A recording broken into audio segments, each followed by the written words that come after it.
guy. There you go. I hate being, is that Frank? It is. Hey Frank, how are you doing?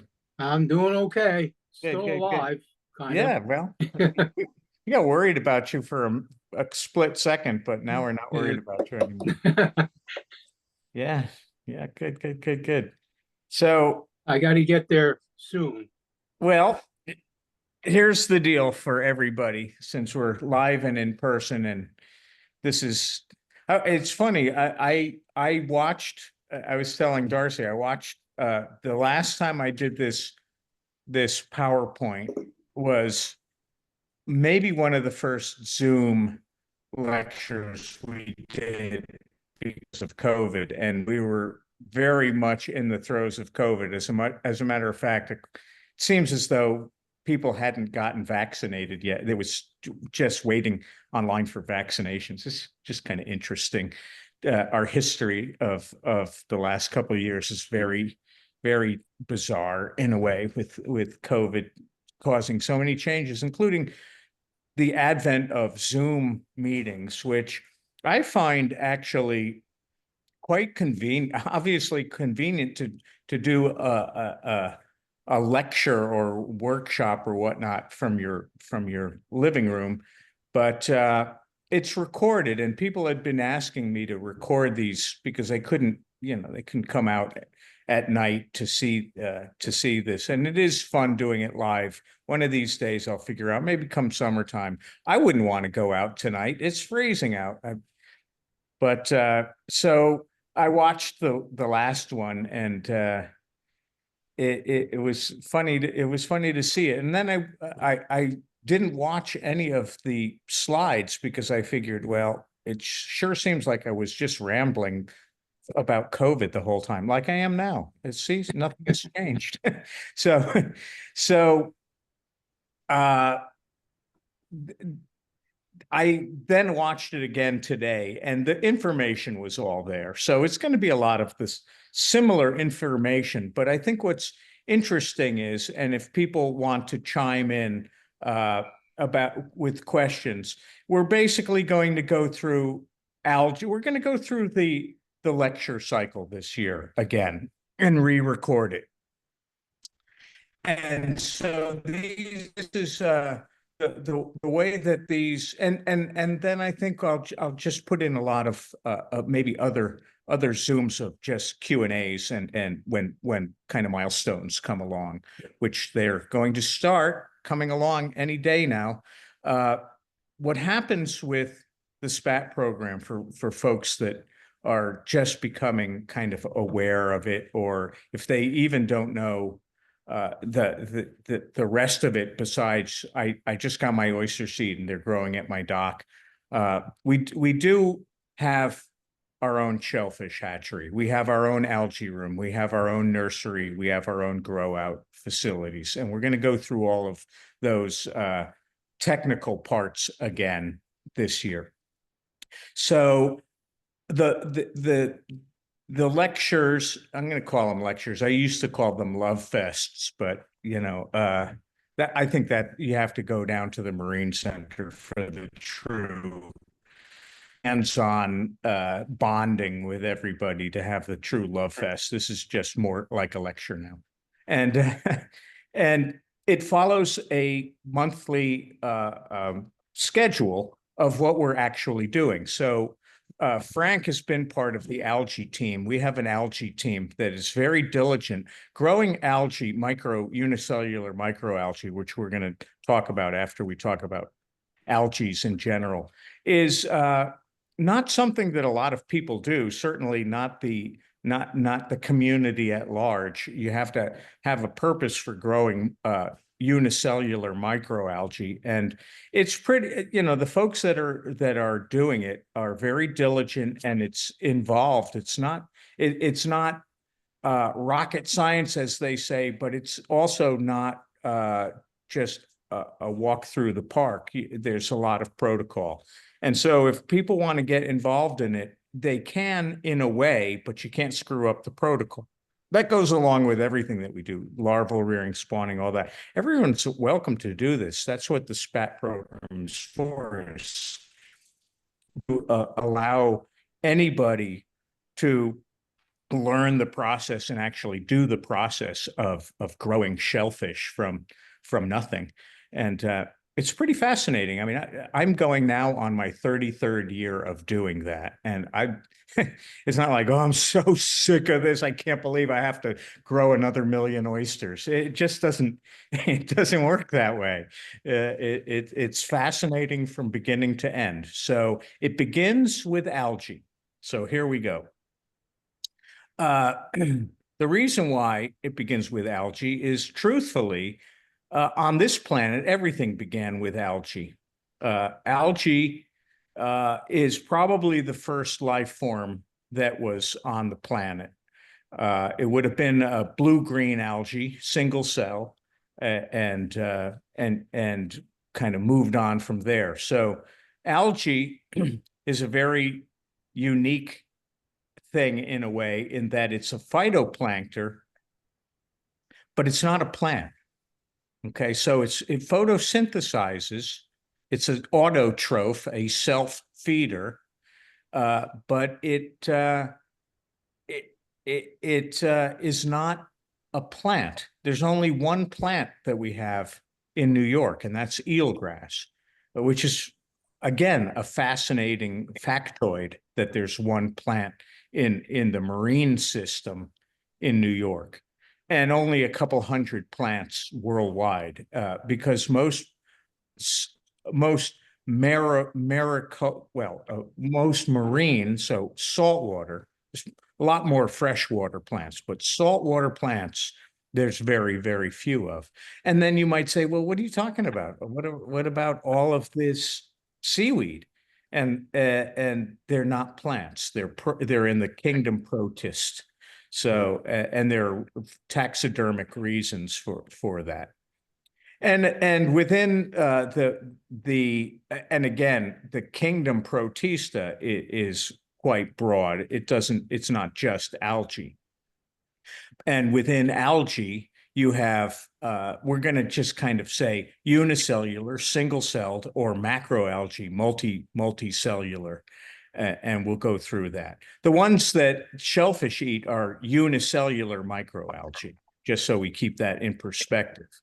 And it is the base of many marine food pyramids. So without it, the rest of the food pyramid falls apart. I say this is the base of most marine food pyramids because it's actually not the primary base of the food chain in like coral reef systems. Coral reef systems have another protist that is really more abundant, and that's it's the photosynthetic symbiont called zooxanthellae. Go ahead and look it up. It's Zooxan.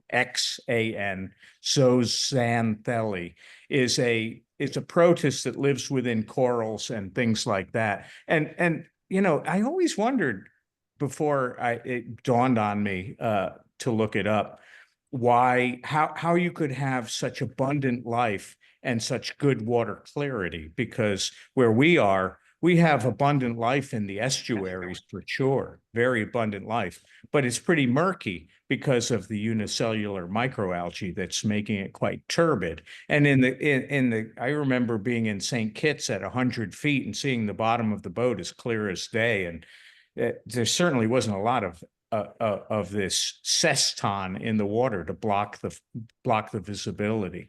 So that's what that's all about. And obviously, there's a multitude of species, as there would be if they were true plants. There would be a lot of species. And the way that for a lot of these algae that they characterize them is by color. So you have red, brown, green, and blue-green algae, and they fall into different categories there.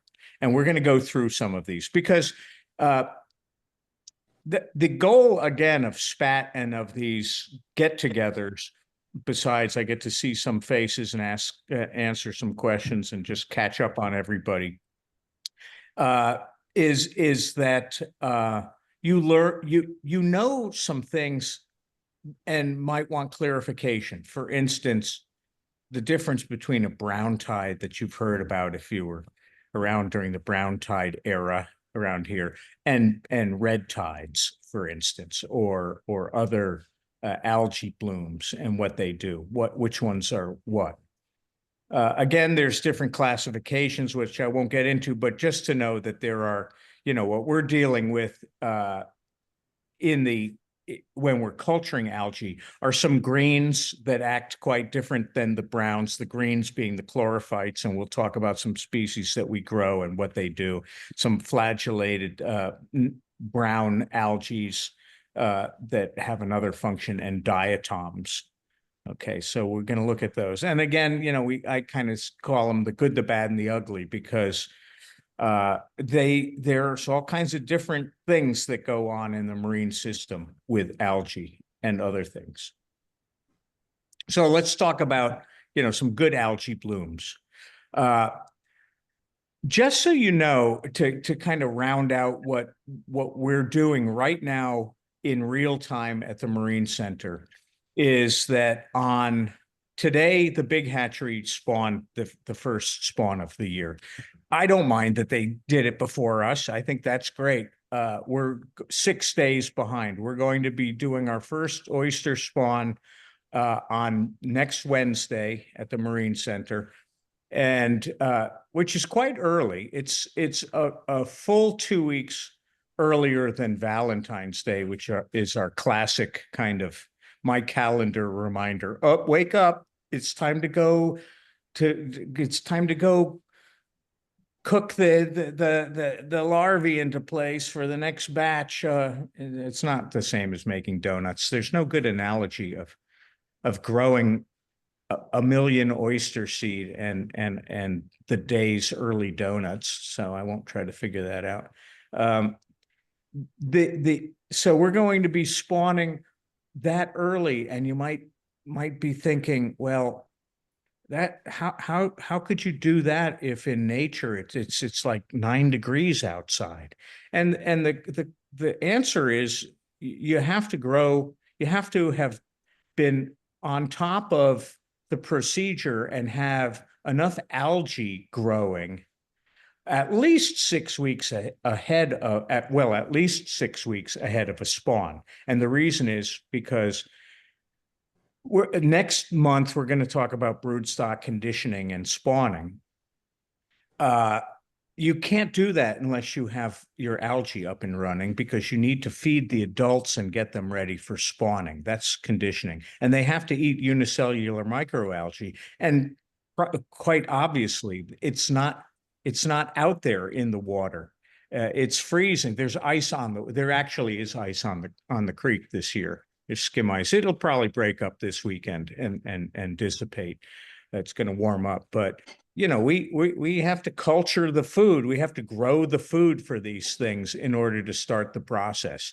And so the reason why we do it so early, in my opinion, there's one reason why it's great to do these spawns so early, because if you can keep them nice and healthy and alive and growing until April-ish, in April, you're going to start getting your first natural algae blooms.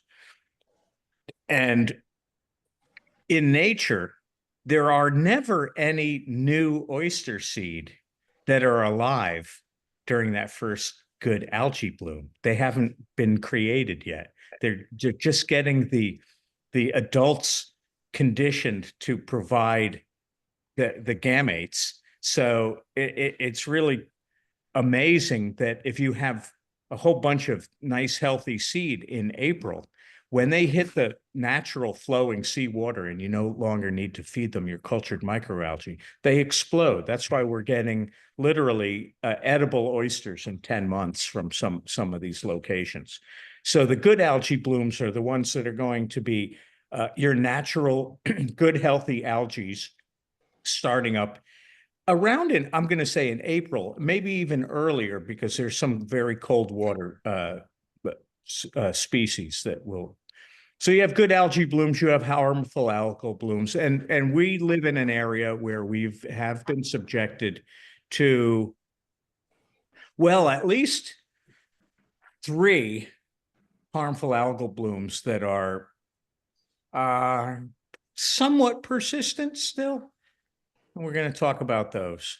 Fouling bloom is, you hear about a fouling bloom when you hear about eutrophication and that causes fish kills and these things. So we can talk about that. A fouling bloom basically happens when you have too much nutrients in the water. The algae does very well using the nutrients, and depending on what the species is and how it's fouling the water, creates a condition that isn't a healthy one. And I'm trying to think if I don't get back to fouling blooms, this is my cue of what to talk and ramble about, and I don't want to ramble forever, but it's important to understand the principle of what causes anoxia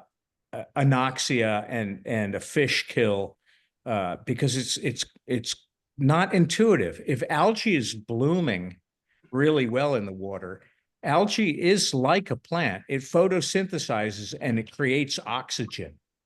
So you would think, well, how can you have no oxygen if your plants are blooming so significantly? That makes no sense. Aren't they producing more oxygen?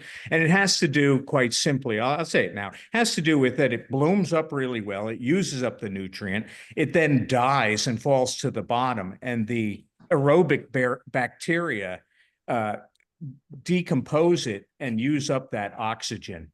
And that's what causes the anoxic situation. So it's not because of the live algae, it's because of the dying and decomposing algae that causes the problem. So we can go a little bit into that. And then no blooms. So I say no blooms because, for instance, right now there's no blooms.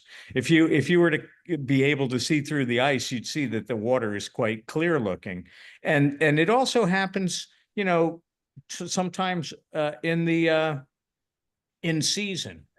And I used to say, don't come up to me in August at the Marine Center and say, oh, look how beautiful the water is. It's so crystal clear. If that's the case, then the shellfish is not growing as well as it was. If you're at Tiana and you go there and you say, wow, look at how green the water looks, or look at how brown, if it's not a brown tide, which we'll talk about, then you know that there's plenty of food in the water for them to eat.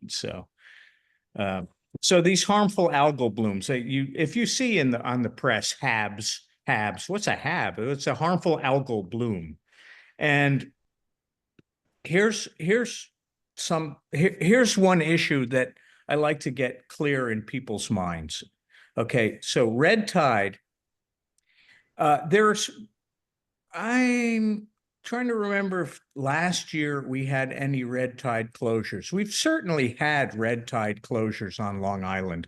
In Cape Cod, it's every year that there's a red tide closure, because red tides are naturally occurring. They're a naturally occurring indigenous algal species. It's not like when I read one year, it says biotoxin closes Shinnecock Bay, and it just sounded like like a toxic waste truck had just fallen off the Peconic Bridge and dumped. It's like, what's going on?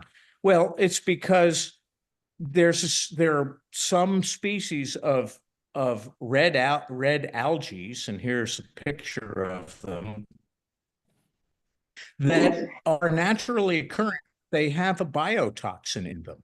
The one that's around here that they track a lot, well, there's a couple, but certainly Alexandrium. If the Department of Environmental Conservation is testing the water, which they do, the nice thing about red tide is if it's really blooming, you can see it from a helicopter flying over with a plane. You can see that the water's getting red.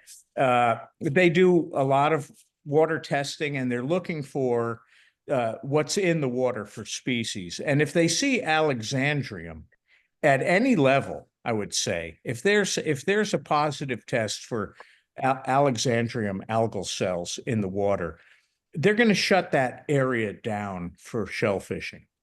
And the reason is that shellfish can eat these red algae, and it doesn't affect them.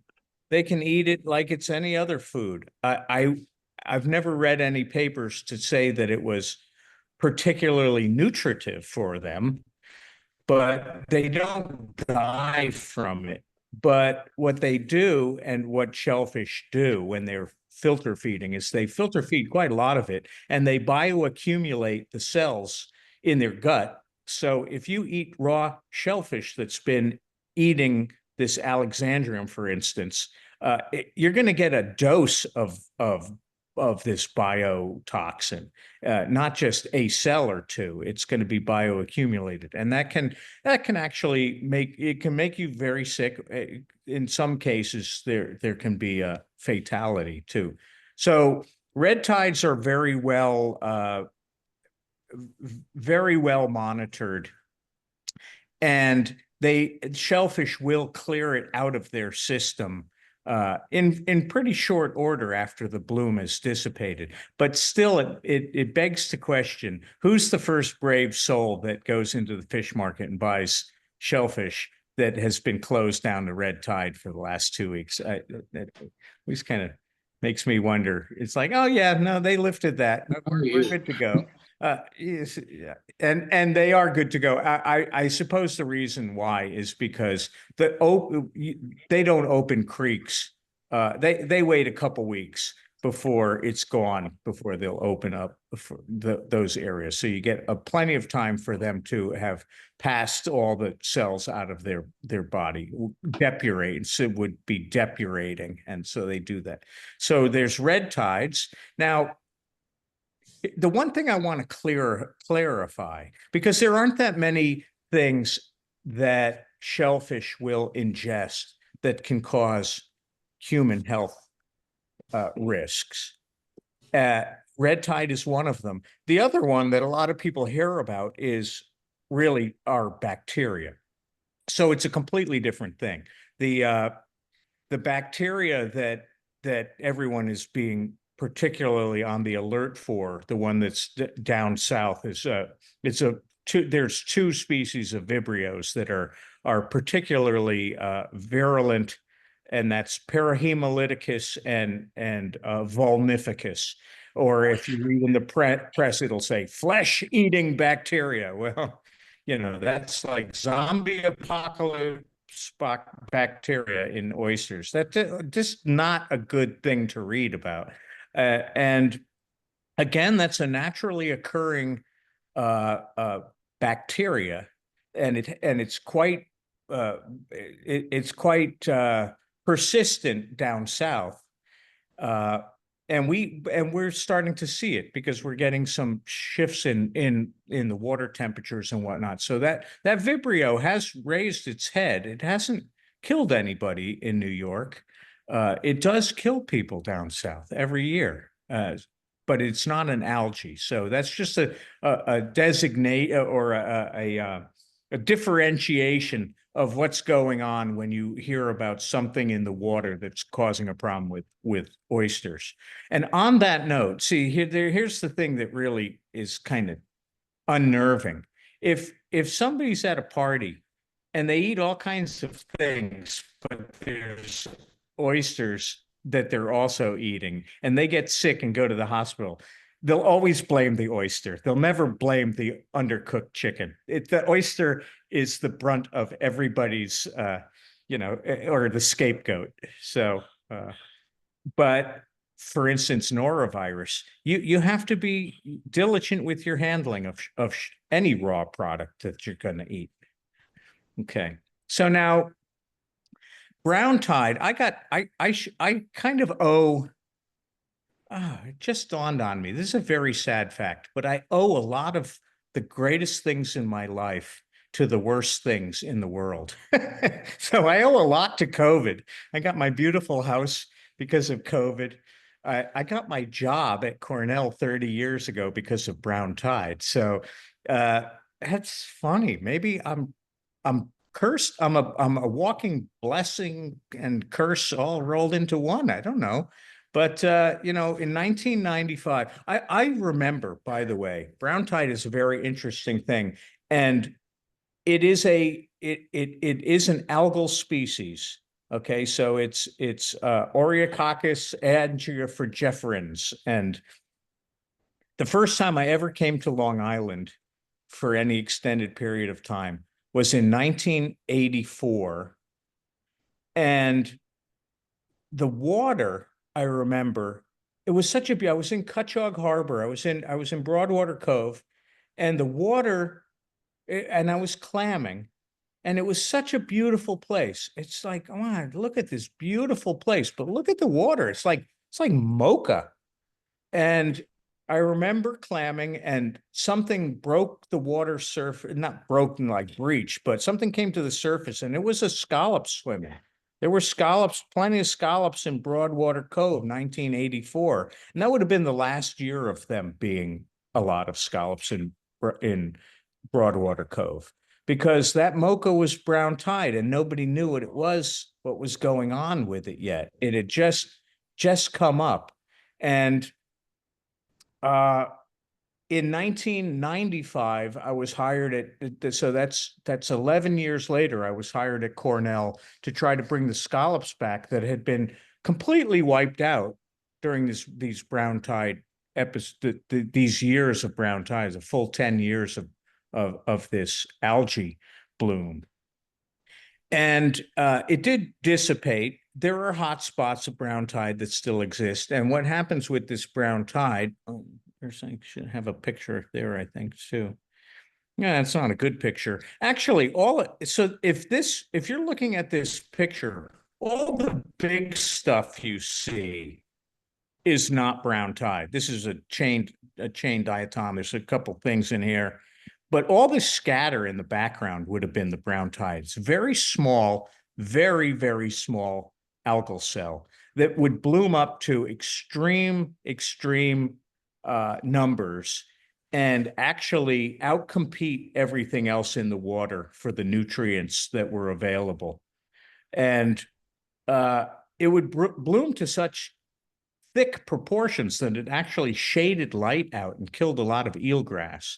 It also apparently was non-nutritive to, I'm going to say, definitely larvae, because it wiped out scallops. The first year of brown tide, any scallop larvae in the water probably died. So being an 18-month species, you lost an entire year class. The only way you could keep that critter going is if you had the rare occasion of some survivors of it that could spawn in the spring, or scallops that had actually overwintered 2 years and could spawn again. And to make it quite obvious, the second year, neither of that happened, and the fishery totally collapsed.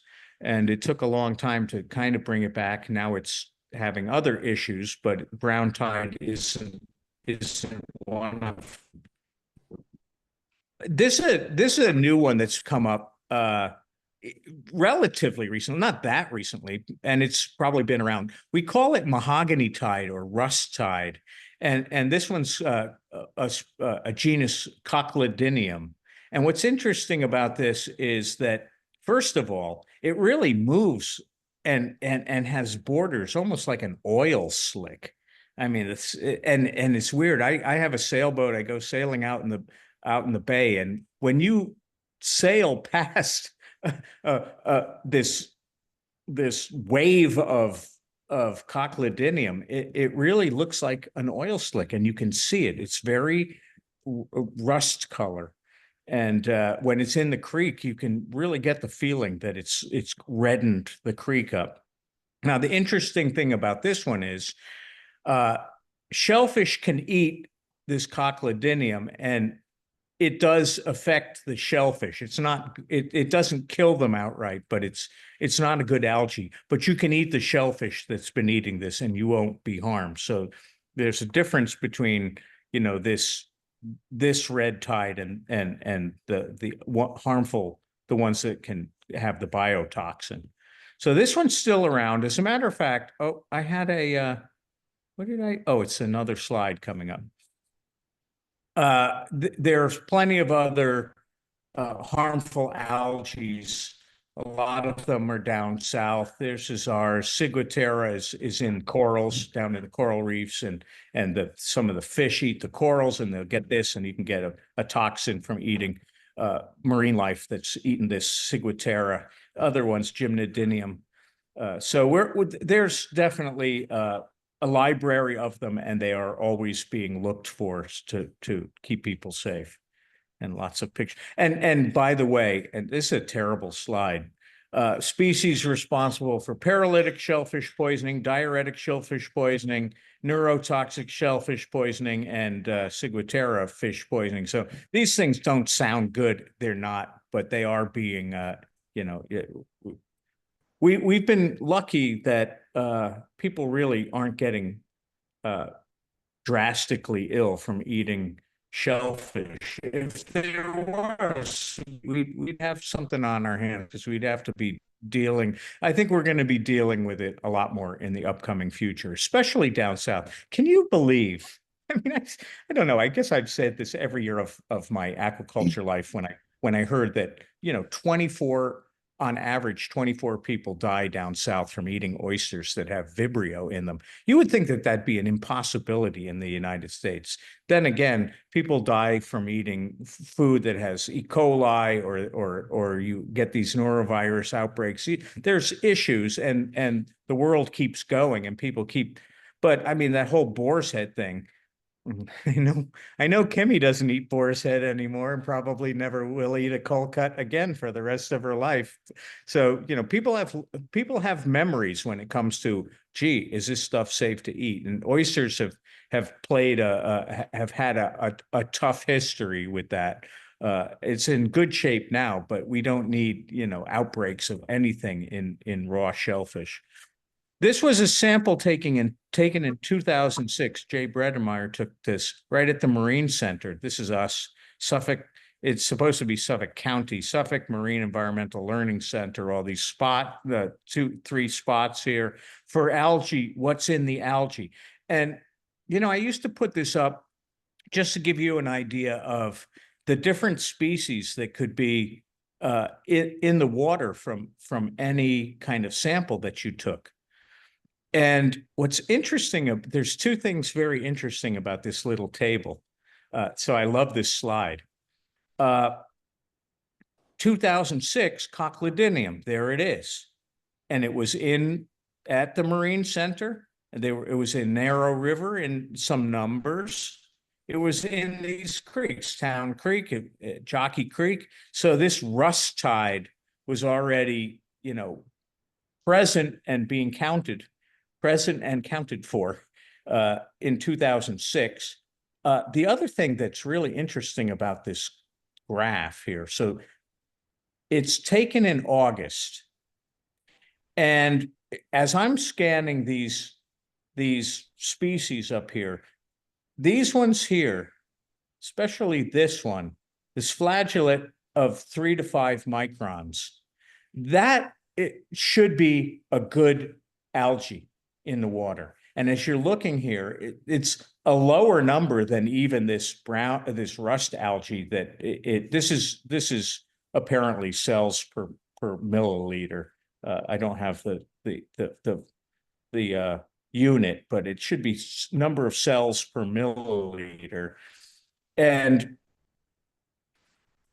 as you go down here to Jockey Creek, look at this number, orders of magnitude more. And so in August, you remember I said, don't ever come to me to the Marine Center and say, oh, look at how beautiful the water is. It's so clear.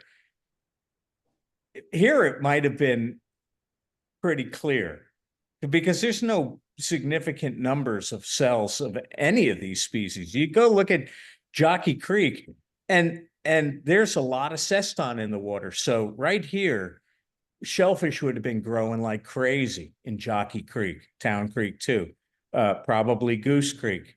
We have residents of Goose Creek happily growing oysters, and Goose Creek, these are the kind of numbers of a good algae you might see flowing under that bridge at 6 knots. That's why they grow so well. Algae under a microscope is quite beautiful. They're all very different looking, and some of the chain diatoms. Diatoms have a silica test, like a shell. It's almost like an M&M. It's coated with silica, which is glass-like. So they're slightly different. They require silica to grow in culture. When we're culturing them, we have to add metasilicate to any diatoms, and they're quite beautiful. Now the macros are the ones that, again, wait a minute. Did I just finally get rid of that bar for you guys? Boy, that's annoying. We could also minimize this. Look at that. That's better. The macros are what most people are used to. So sea lettuce is that really broad-leafed kind of, it's like a single cell layer thick. So it's not, it's almost, you can see through it, but it's big sheets of, I guess Poop. I like having us. If we just reappeared, I like seeing us. Yeah. In certain creeks, and now the interesting thing, a couple things about sea lettuce. Sea lettuce, I believe we should probably be thinking of using it as a resource for something. I'm not a botanist. I spend my time, I rather grow oysters than growing sea lettuce. This is so thick. Look at this, water's 12 feet deep, but that seagull's standing right. No, I don't know. That's probably a shallow creek, but it's completely occluded with this sea lettuce. And this happens cyclically, where I've heard presentations about sea lettuce where you can rake this up into piles on the beach when it's like this thick, because it's smothering the whole bottom there, and it will die and decompose and do its thing, which isn't a terrible thing. It's fertilizer. You could use this for fertilizer in your gardens.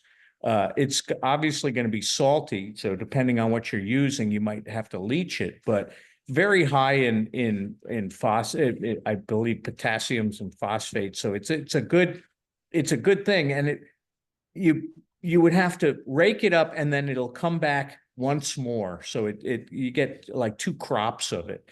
I'm surprised that we're not using this more of a resource. This slip gut you see in the winter, this is this interesting kind of, it's an algae that is actually laced with bacteria. It's very slimy. When you pull it out of the water on a cage or whatnot, it looks like it just disappears almost right away. But when it's growing in the winter, if you go out on your docks or anything around now and you see big, hairy, kind of weird looking fuzzy thing, that's usually this algae here, slip gut.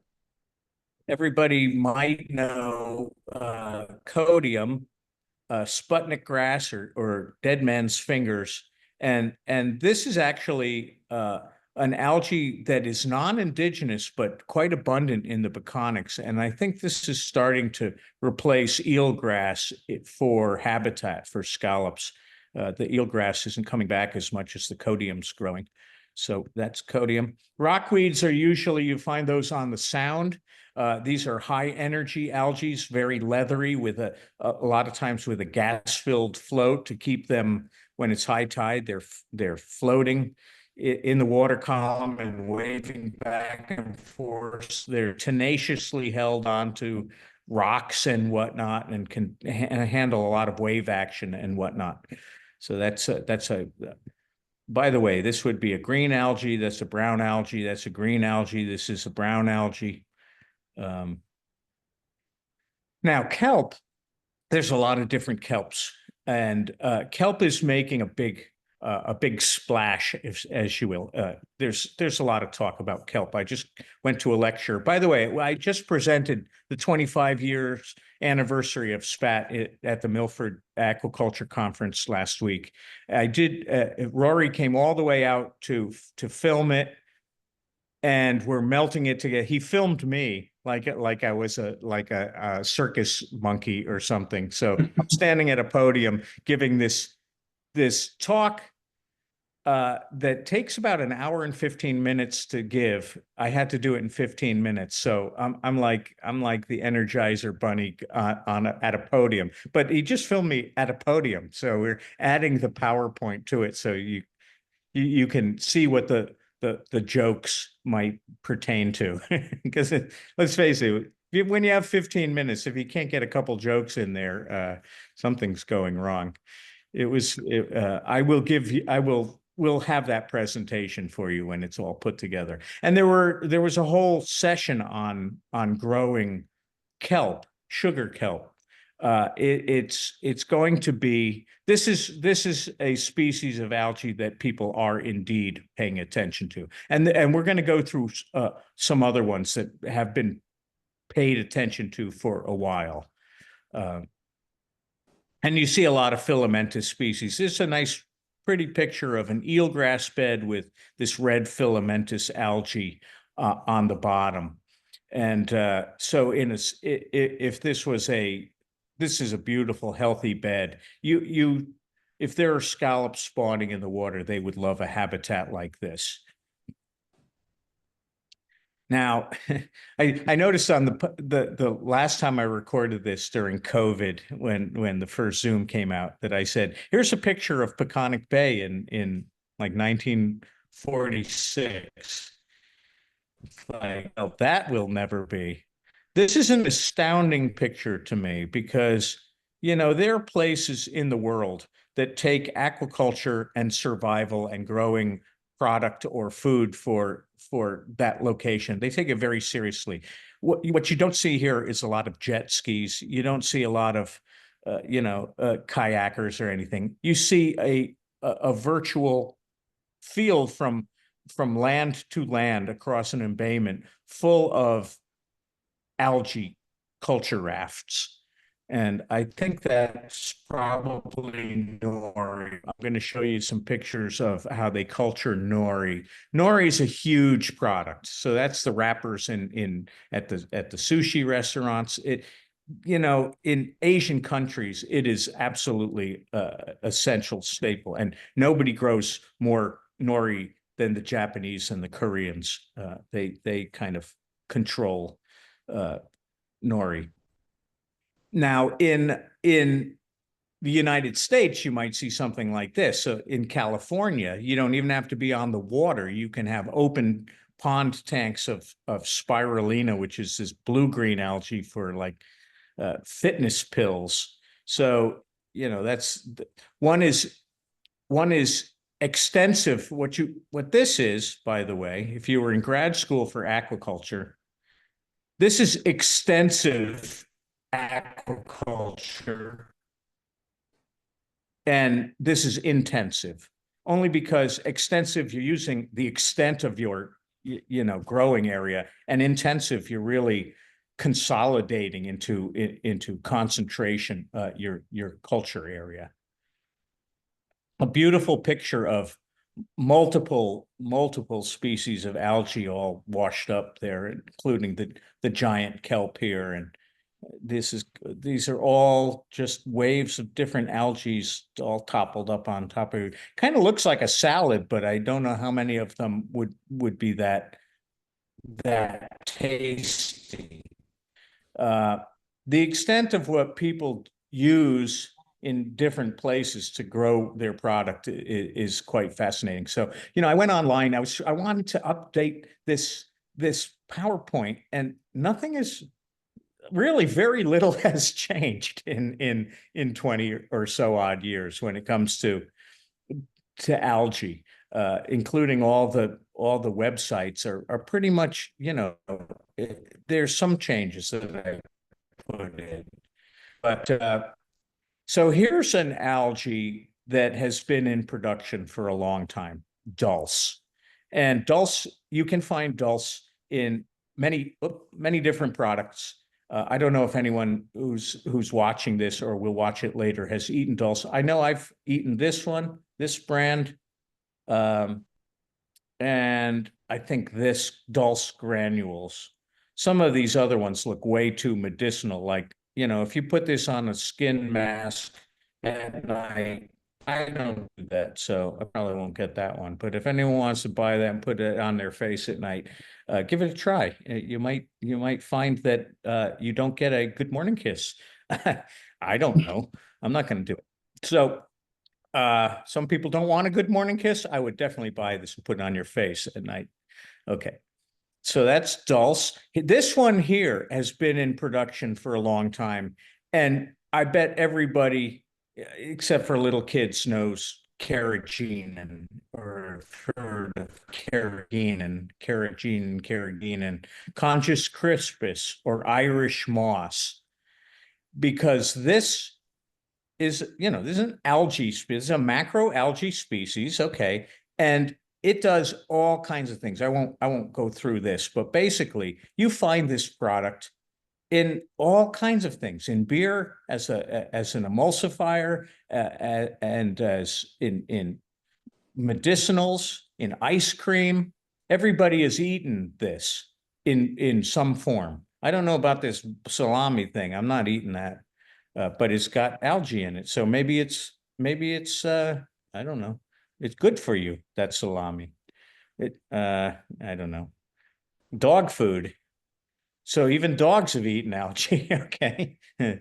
Yeah. So I mean, this is really an industry product, and so it's an important one. And again, this nori porphyra, which is uh, basically a kelp, is everywhere. And I've eaten these. These are good, crunchy. And if you learn how to make sushi with the wraps, you would be buying the sheets of nori. And I'm going to go through this again. I've done this on the other one, but I'm just fascinated by how at least this tour of how this place grows their nori is really kind of sensational and a little bit heady, because first you see this beautiful greenhouse, and they've got these tanks with these bars that are suspended and can be lowered down into tanks, and on the bars are these mats of shells, strings of shells that have the spores of the nori.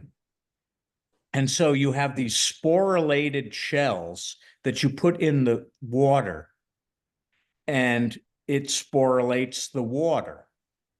And now you run these, this just, whenever I see this, I think of Don Quixote, and it just, this looks very unmodern and very traditional and beautiful to me.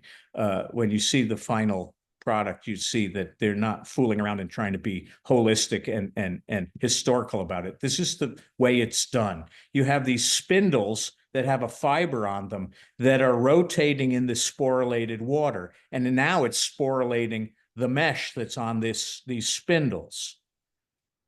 And then, so here's this, it's like rolled out. It's like toilet paper roll, but it's netting that it now has these little nori fronds all over it. And they take them out and they roll them. So that first picture I showed you of the extensive aquaculture on poles, they're now stretching these nets along the poles for the entire embayment, as you saw. Nice. So look at how happy this guy is. See that dentures there? Yep. And she doesn't look as happy. Well, neither of them look happy now. A bunch of whatevers later, they come back in the winter, I guess, and they pulling these nets up. And now here's what fascinates me about this. Couple things.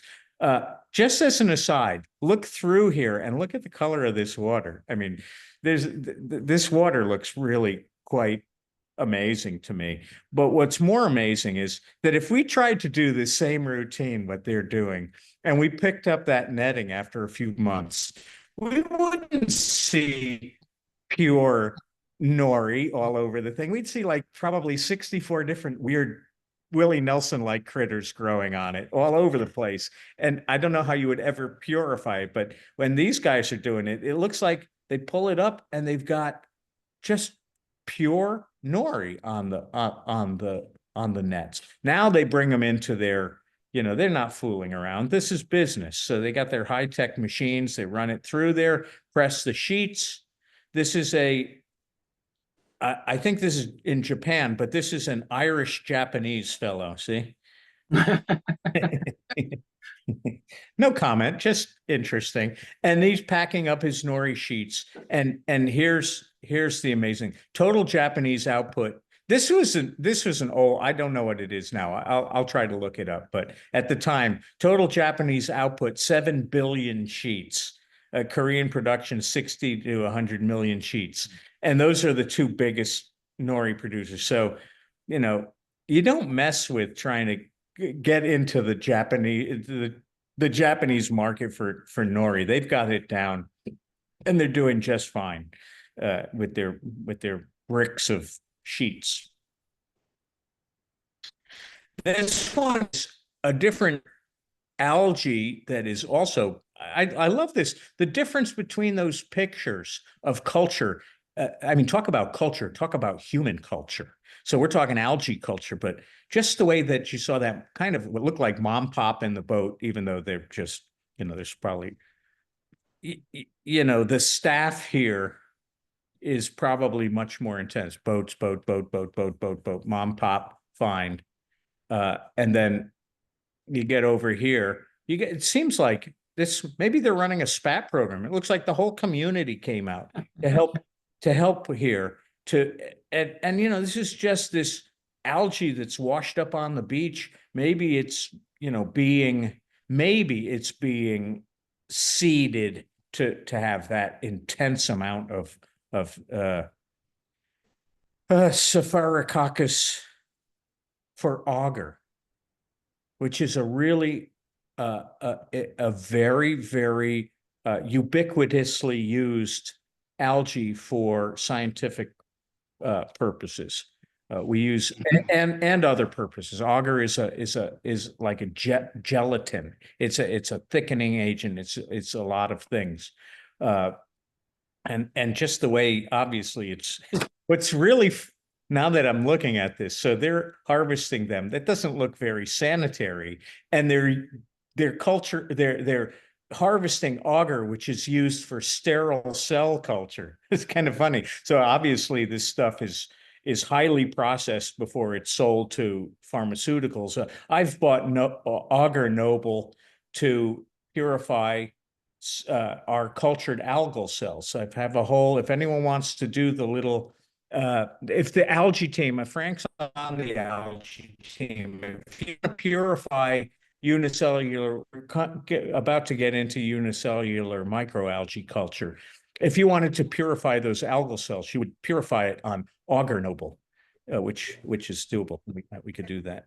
Oh no, hold on. That is what that's doing is it's triggering a what do we call those? Let me get rid of my bar here. There it goes. And now I advance that way. It's triggering a okay. Now here's the one, a hot link. That's what they call that. I didn't know I had a hot link on my thing. Sugar kelp. This is the one that is becoming a potential aquaculture product in New York and Connecticut. Maine is already growing this, but this is one that people are paying a lot of attention to. This has a lot of commercial value. It's got a lot of environmental value. It's got a lot of polyculture value. This is probably going to be a natural addition to possibly a lot of oyster farms. And we've done it. That's Steve. That's Steve's shot. How can you tell? It's just a bunch of lips and hair. And this is like sporulated. This is a sporulated disc that he's put out on these on the scallop lines and grew sugar kelp out with the scallops on the scallop lines in Orient. And that's a beautiful looking crop. I don't know if it's his crop. It was a good segue. It made him look like a champ. Yeah, that's Steve Cotton for this beautiful algae. I don't know if it might be from the internet. He did get a crop. They documented it. It actually indirectly led to the building of the big hatchery because at the time, Steve Ballone came out and looked at this operation and he was fascinated and came to the Marine Center, and that's where we got our big grant for the clam grow out. So thank you. Thank you, Sugar Kelp. You'll be hearing more about this. There's a couple, there's more people doing it on the Connecticut side of Long Island Sound than there is in New York, but there's a big new push for culturing this, and it can only lead to good things, growing something like this alongside. And it's, it's available. I was looking around at where you can buy certain things and what the prices are. This is a pound of kelp from Maine Seacoast Vegetables, kombu. Uh, this is $42 a pound. So Holy crap. yeah, it's not cheap. I mean, you see the other ones this is on Amazon. You can get this on Amazon for $42 for the pound. Normally it's sold in like 6 ounce for like $15. It's not cheap. It's dried. You could put it in a salad. You could put it in a pie. No, that's the banana. That's a banana song. And I'm not going to sing. By the way, you might have seen on the web, we have a new Valentine's Day concert at the Greenport Brewery in Peconic on Valentine's Day. So come out if you want a really cheap date, and we'll be annoying, and you can come out and listen to us. Well, maybe, yeah. Anyway, you can see all the different things that they hype. There's going to be a lot of hype about a lot of shellfish and kelp and these things because I walked into Home Depot. I'm getting all the rest of our plumbing today, and my phone rings, and it's one of our oyster farmers, and he says, "I've got a chef that really wants to extract the blood from oysters because the blood from oysters can help you battle these certain biotoxic bacteria or something." And I looked it up, and sure enough, there's a lot of research going on. But I basically said, well, just eat a lot of oysters. Why try to extract it and sell it as a pill? Just eat oysters. The blood's good for you. And how do you get the blood? Well, chew it up, eat it, swallow it. There you go. So you'll be seeing all the great things that oysters can do for you, and kelp, and a lot of these kind of more natural. As soon as it's in a plastic bag, sometimes it makes you wonder how it was processed, but it says certified, and this little sign, USDA organic. These things are starting to mean less and less. There's a lot of skullduggery going on. So I'm not trying to say anything about Maine coast. I'm sure they're doing a great job, but it looks more processed than if you could go out and just, in your boat and grab a chunk of it. It got me thinking about, I went to a sushi restaurant a couple weeks ago, and we had this seaweed salad, and this is it, wakabe, and man, is it good. Boy, is it good. It's got a lot of sesame seeds, so you can see this. And I looked it up, and you can get this on Amazon. You can get, it's $40 a pound, but it's $90 to ship. I had to put that in there so I remembered that. It's like, because I just, as an exercise, I put it in my cart because I wanted to see if it was a typo, and it came up. Sure enough, it was, $125 for a pound of this stuff shipped to you. And it's, it's frozen, I guess. So that is very valuable, very tasty. But I'm not paying 120. It's just, there's a whole book, there's going to be more books cooking with that. Okay, so that's some of the macroalgae. And now we're going to just quickly go into, I'm just going to do this to let you know what people like Frank have to put up with in order to grow what you need to run a shellfish operation. We grow multiple species of algae, and none of them are go back for a second. None of them are indigenous. T-iso stands for Tahitian Isochrysis galbana. It's a single cell. It's got flagella. It's brown, so it's what's called a naked brown flagellate. It's 2 microns, so it's tiny. So it's 2 microns bigger than not being there at all, which might mean something, but it's really quite small. It is absolutely microscopic. You can take a glass of it and look at it, and it'll look maybe like a weak tea, depending on how dense the culture is, or a strong tea, because you can grow it to 4 and 5 million cells per milliliter. And this is the industry standard day one larval food. They can almost every kind of filter feeder that is using microalgae as a diet will eat this, and it's got certain nutritive values. Some of these other big green ones are quite big, and you can't feed them to early larvae. You can feed them to adults for getting them ready to spawn. You can you feed them to late stage larvae and what we call post-set.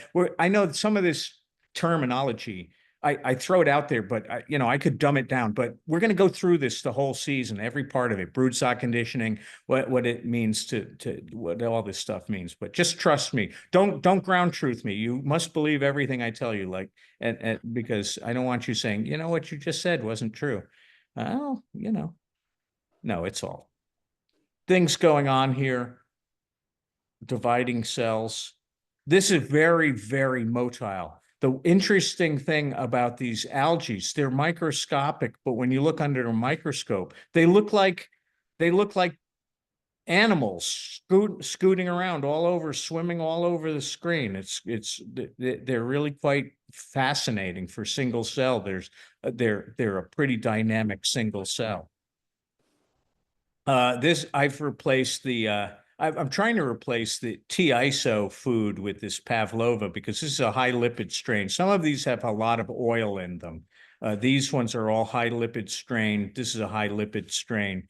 And we've had it's harder to grow, but we've had really good success with raising larvae with this pavlova species. And the Chaetoceros, again, this isn't Chaetoceros, but this is a picture of a chain diatom. Chaetoceros is a diatom. I just love that picture of chain diatoms. They look like millipedes or something. But that's the one that has the silica test.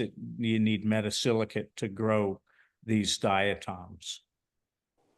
And there's a couple ways of growing algae. Way back in the beginning, a lot of these techniques were developed at the Milford Lab in Connecticut, where I just went to the conference. They've been around for a long time. And there was a guy named Glancy, and he was trying to grow whatever was in the water, culture it up. And it's called the Wells-Glancy method of indigenous algae culture, which nobody does anymore, because the reason why they don't do it anymore is it might be the indigenous algae, but unless you have, a good way of keying out the algae and a good guide, you might not know what you're culturing up. I know if I were doing the Wells-Glancy technique at the Marine Center, I kind of wouldn't have a clue, except for maybe that Jay Bredemeyer. I'd have to go to somebody that really knew how to key out their algae to even know what I was growing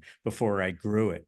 So what happened at Milford is they developed a technique of culturing species of unicellular microalgae, purifying it, running them up into culture, and really, testing them and testing them and testing them. And so now Milford has, I think, about 200 strains on tap that they've been running for a long time, certainly, 50 years or more. You know how old algae is? You know how long algae lives? I love that. Algae, you ready? Algae is eternal. Algae is eternal. If the blue-green algae that's on the planet right now could very well be, part of the natal stuff. There's my bar. Wow, it's up all the way at the top. Because clones, it divides, it clones it in a perfect setting. It never really dies. It has to crash under adverse conditions, which it does readily. But yeah, Sure. Frank laughs because he knows all about algae. It's like, what do you mean it's eternal? I've killed more algae. Yeah, I know. That's not what I'm saying. I'm saying that the actual process of it could go on indefinitely, given no impurities. Everything is perfect. Everything is going splendidly. That's kind of an interesting thought. So we do know that, and some of the cultures that we have, and certainly at Milford, they're 50 and some odd years old. They just keep going. And again, if they're handed off to people that keep it going, they'll go on until the Milford lab doesn't exist anymore, and maybe even then. So there's continuous culture methods. I'll show you that. But here's what Frank and the team does at the Marine Center.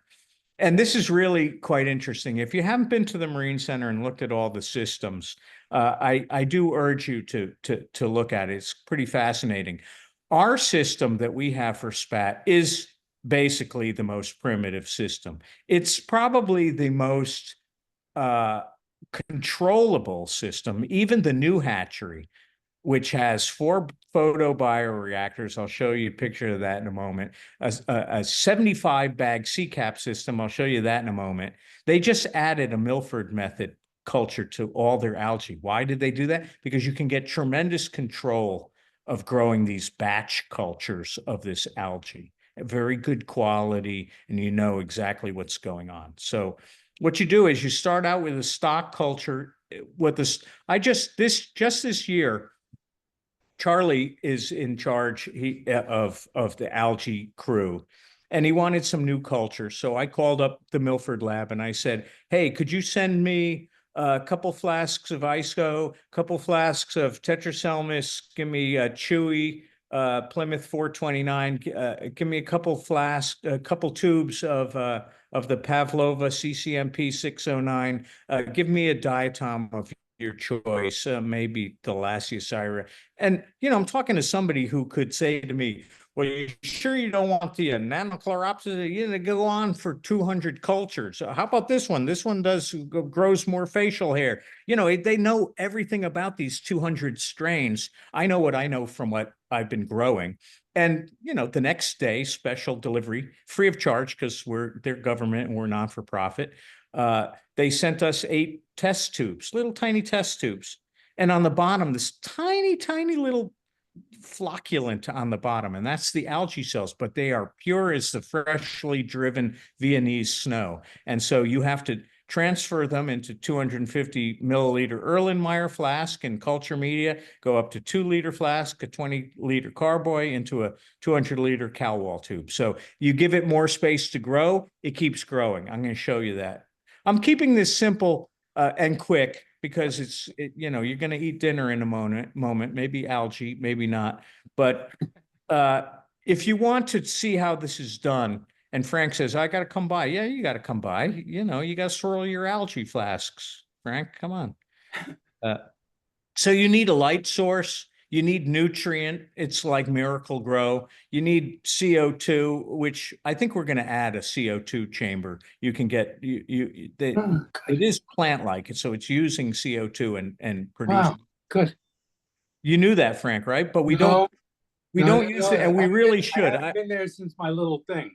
Yeah, no, so that's fine. I think we should add a CO2 dosing. We're going to look at this. We don't do it now, but I know for a fact that it will increase our algae production. So we're going to talk about how to add CO2 through the air periodically, dose it with CO2 to bring the pH up algae, you have to get the algae that you desire. You need some equipment. And most importantly, you have to have the protocol because it's like growing beer or wine, except And we don't use food grade stainless.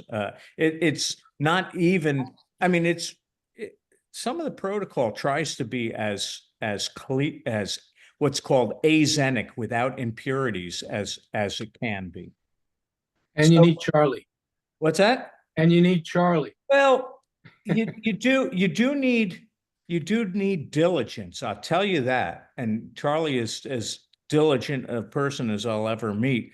So there are a lot of people growing algae because this is not only the base of aquaculture of oyster hatcheries, shrimp farms, fish farms, anything that's growing rotifers as a kind of primary food source for like larval fish have to grow this because that's what the rotifers eat. So you're kind of stuck with having to grow this microalgae. And it looks very scientific because you must keep it without impurities or you're going to lose these cultures. The stock cultures are the most important of the operation because it is the golden goose that produces the rest of it. If you start losing these, you're going to be out of luck. So we keep the stock cultures are kept very as clean as possible. These are foam lids that get all of this gets purified. We use a microwave, but normally use an autoclave to kill anything in there. And then these lids don't come off but to inoculate. So they're only lifted off once for use.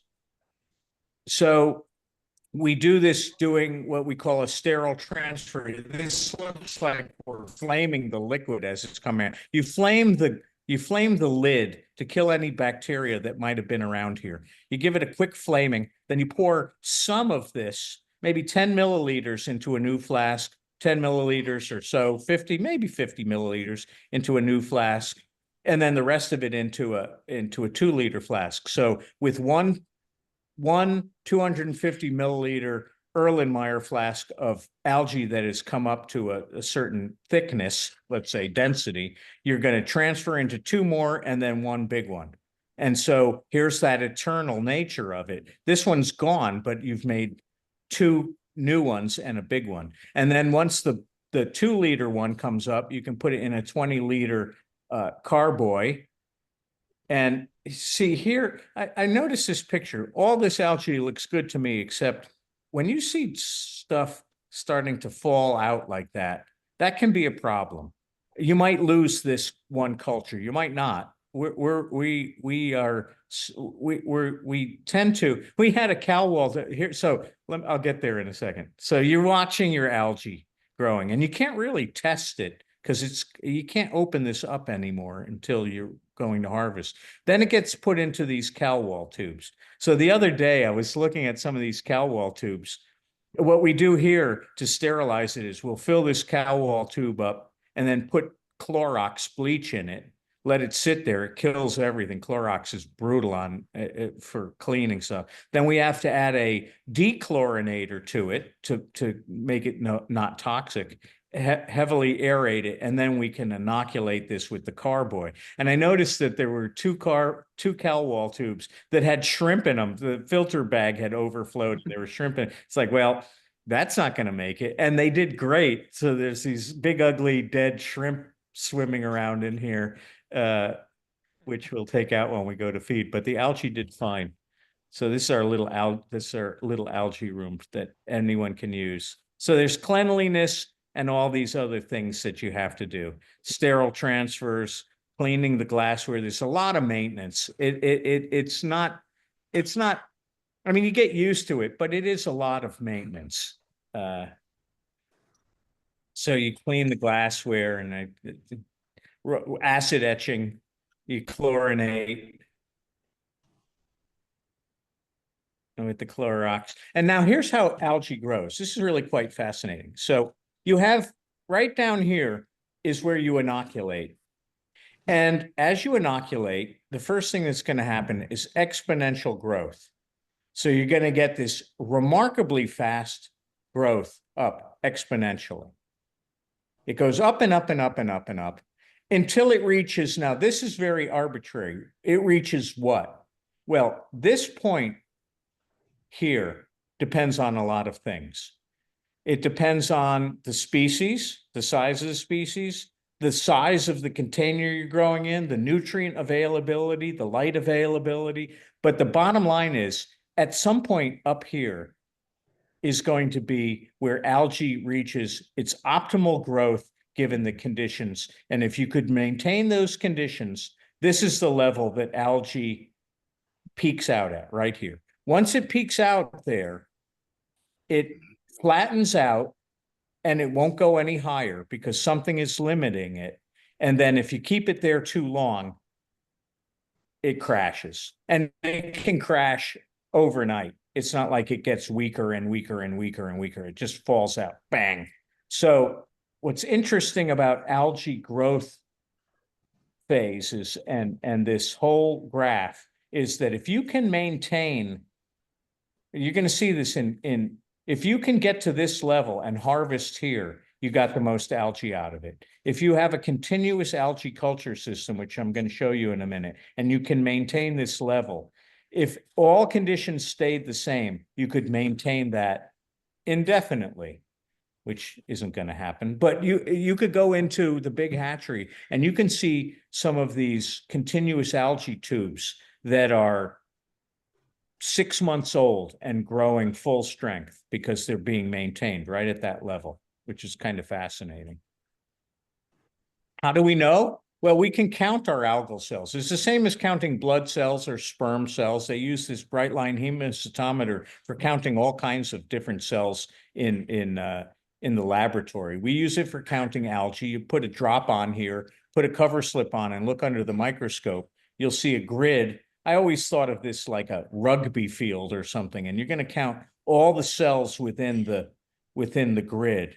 So this would be the grid. These 16 boxes would be a milliliter, and you'd see cells within there. I think I see a picture. Yeah, so you'd see the cells, cell, and you'd be counting the cells, and you're not trying to memorize it. You got a little tallywhacker, tick, tick, tick, tick, tick, tick, tick, tick, and you count all the cells and multiply by 10,000, and you get how many algal cells per milliliter there is.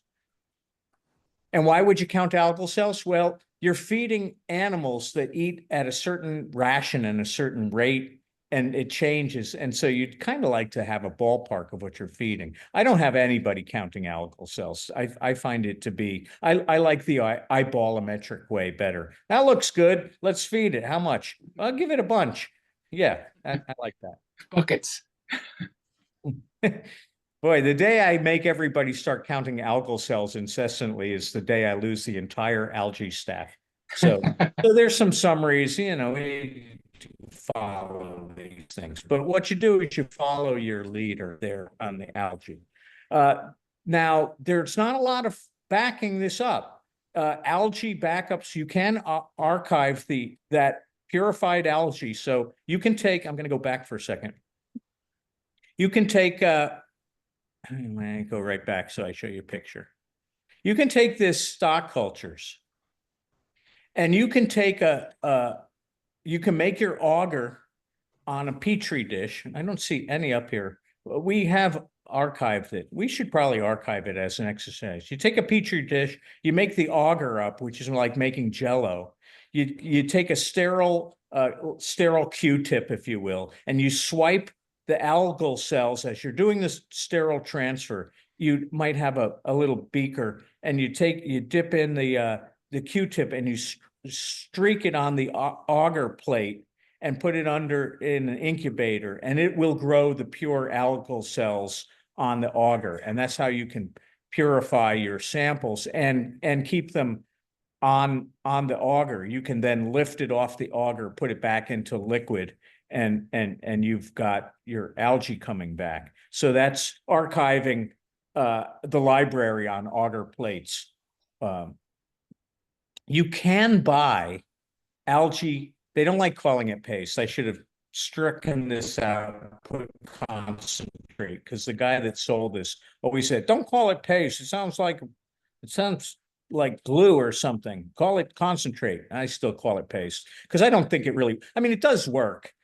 A bottle of this is like 40 bucks. It's super concentrated and you can use this for feed, but it's not live feed. And we did a big research project on using it and I found some interesting things, but you know, any hatchery up to their snuff would, I don't believe, want to rely entirely on this concentrate.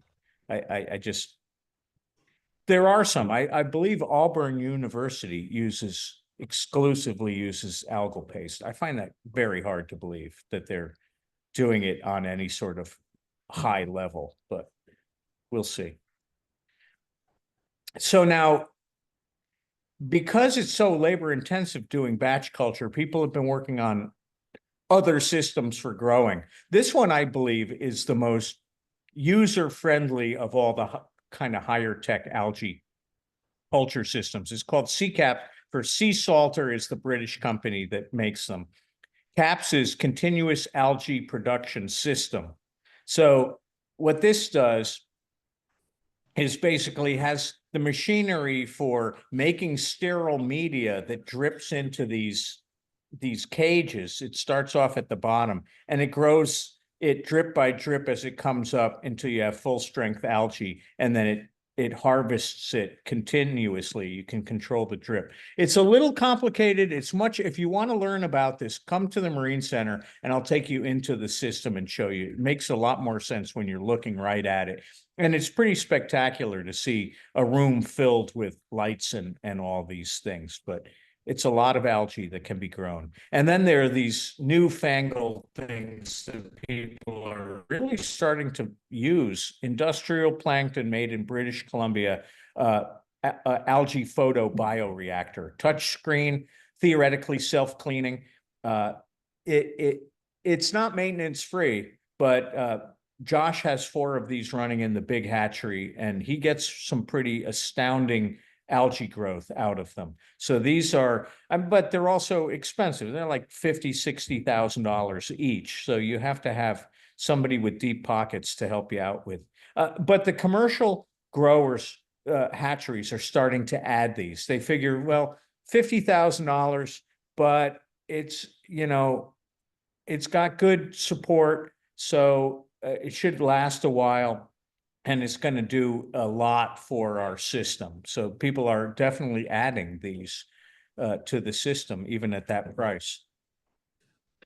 I poked around. There's some hanging. Oh, I know what it was. I ran into Perry Rasso, who owns one of the top shellfish restaurants in the country. He's got top 10 raw bar. He's in Matunic, Rhode Island. And if you ever go to Rhode Island, I'll set you up. I sent a lot of people Perry's way, and he's a brilliant fellow, and he just built a new hatchery. And I was looking at all this stuff. He was at the conference, and I was looking at all of his equipment lists that he wanted me to critique. And he's got hanging bag culture. He's got a bioreactor. He's got a Milford. So he's not doing it for production. He's doing it for technology transfer. So this is another system. I think this looks like an ever-ready battery or it almost looks like a smoke detector. It's got the lights in it, I guess. It's hanging on, it looks like it's in Macy's in the clothes rack, hanging on the thing, growing algae in these tubes. I find it hard to believe that these things are economically sound, but people are fooling with that. I remember this guy, he's in Arizona in acres of greenhouse growing these sheets of, and I mean, these bags that this algae is growing into, which are single-use contraptions, must be very expensive. And they're plastic, you know, when you're done, you throw it away. I'm not thrilled. The reason why he's thrilled about it is because it's tremendous surface area for light and all these things.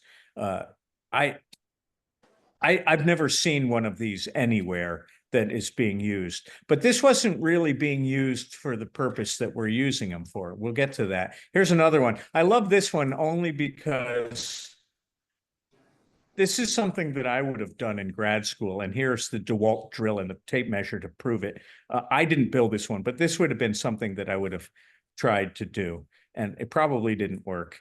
It is working. But what's interesting, see, this is that green algae.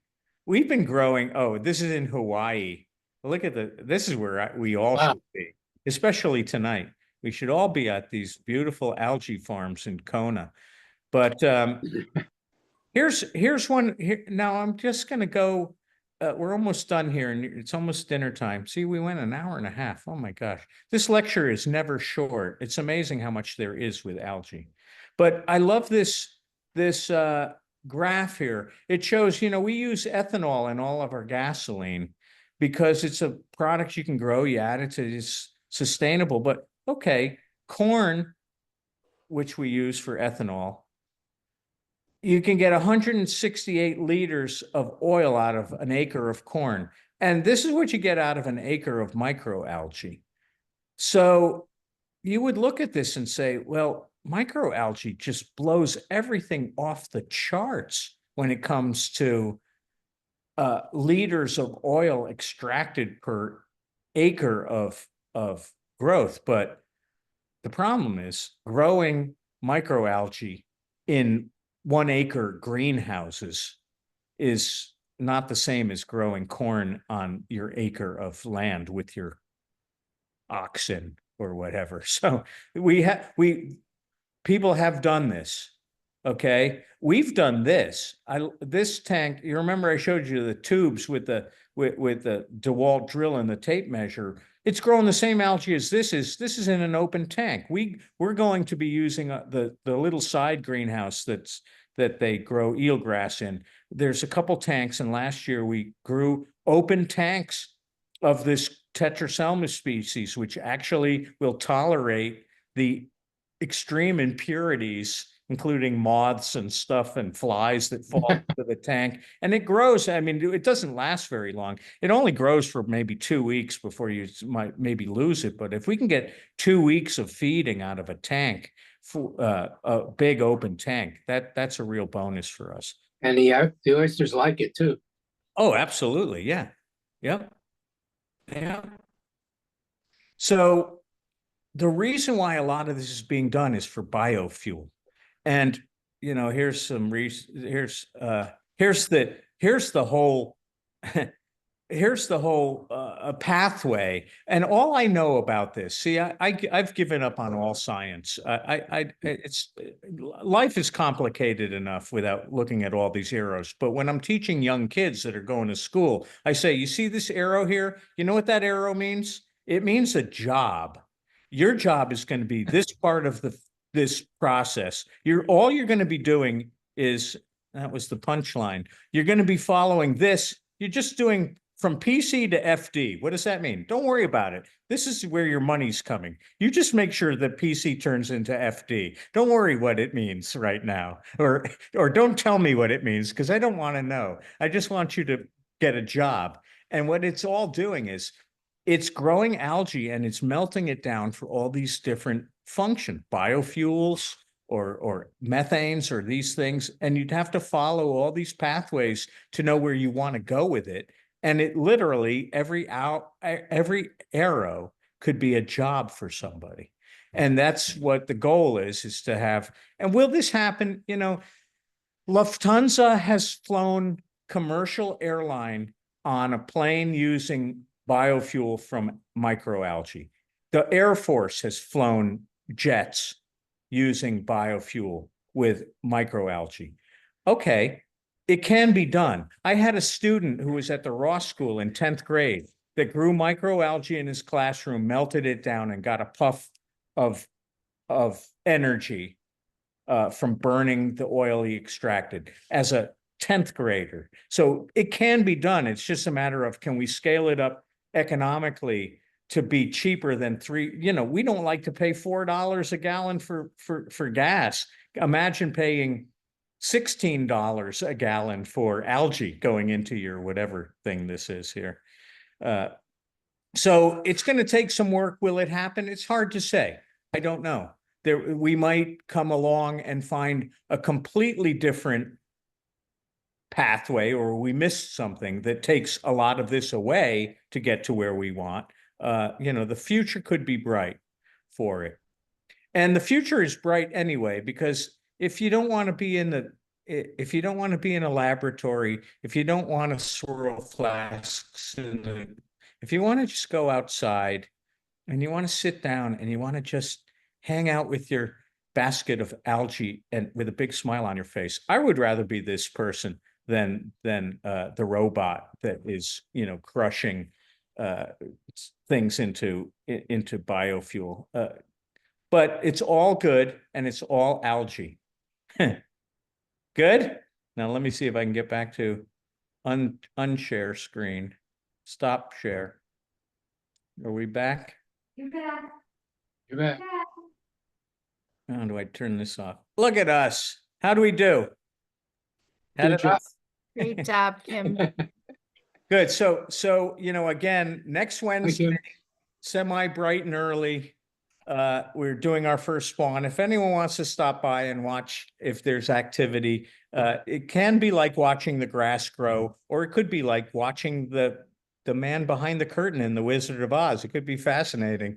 So, and we will be doing a lot of spawns. We'll keep everybody in the loop on everything that's going on. All I have to tell you upcoming are a spawn on Wednesday, a spawn 2 Wednesdays from there, 2 days before Valentine's Day. So we're doing 2 spawns coming up, one this coming Wednesday, then 2 weeks later, the Wednesday before Valentine's Day, which is Friday. Then Friday, of course, you're all going to shuck and jive at the brewery and watch us make fools of ourselves in front of our friends and family.